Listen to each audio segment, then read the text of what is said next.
नाज़रीन अस्सलामु अलैकुम वरहमतुल्लाहि वबरकातुहू।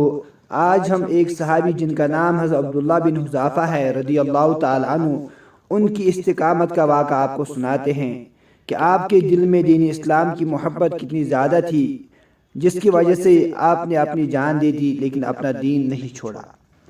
आइए आज हम इस वाक़े को शुरू करते हैं। हज़रत अब्दुल्लाह बिन हुज़ाफ़ा रदियल्लाहु ताला अन्हु को रूमी कुफ़ार ने कैद कर लिया और अपने बादशाह के पास पहुंचा दिया।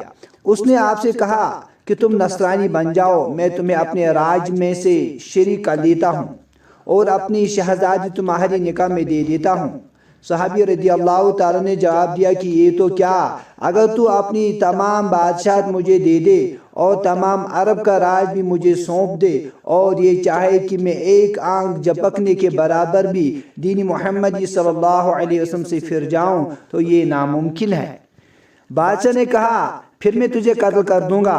हज़रत अब्दुल्लाह बिन हुज़ाफ़ा रदियल्लाहु ताला ने जवाब दिया कि हाँ, ये तुझे इख्तियार है।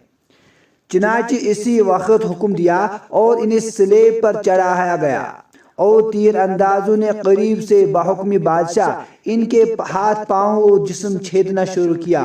बार बार कहा जाता था कि आप भी नसरानियत कबूल कर लो, मगर आप पूरे इस्तिक़लाल और सब्र से फरमाते जाते कि हरगिज़ नहीं।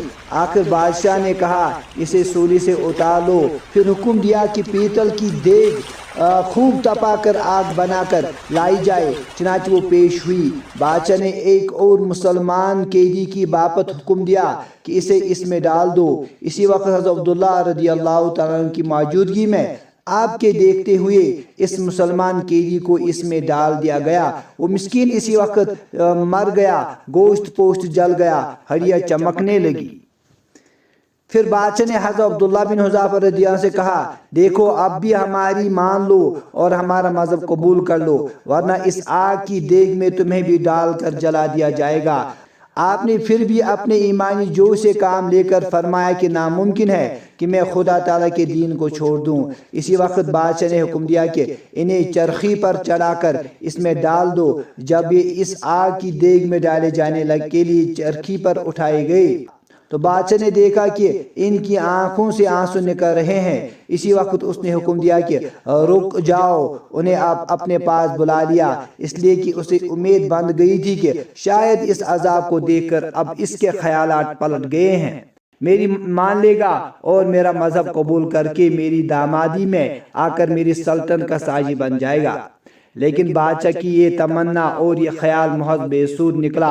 हज़रत अब्दुल्लाह बिन हुज़ाफ़ा रदियल्लाहु ताला ने फरमाया कि मैं सिर्फ इस वजह से रोया था कि आज एक ही जान है जिसे राह खुदा में इस अजाब के साथ मैं कुर्बान कर रहा हूँ। काश कि मेरे रोए रोए में एक जान होती कि आज मैं सब जाने राह खुदा में इसी तरह एक एक करके फिदा कर देता। नाज़रीन, आपने देखा कि सहाबी रदियल्लाहु ताला अन्हु ने किस खुशी से अपने दीन को बचाने के लिए अपनी जान को कुर्बान कर दी। इसके बाद इस सहाबी को शहीद कर दिया गया और नबी अलैहिस्सलातु वस्सलाम के पास हज़रत जिब्रील अलैहिस्सलातु वस्सलाम ने ये खबर पहुंचाई कि हज़रत अब्दुल्लाह बिन हुज़ाफ़ा रदियल्लाहु ताला अन्हु को शहीद कर दिया गया। ये इस्तिकाम और इस्तिक़लाल की एक बड़ी मिसाल है कि किस तरह सहाबी ने अपने दीन को बचाने के लिए अपनी जान दे दी। नाज़रीन, मुझे उम्मीद है कि इस वाक़े से आपको बहुत बड़ी नसीहत हासिल हो गई है और आप इस नसीहत पर अमल करके इस चैनल को आगे सब्सक्राइब करोगे, इसको लाइक करोगे और इसको शेयर करोगे। शुक्रिया।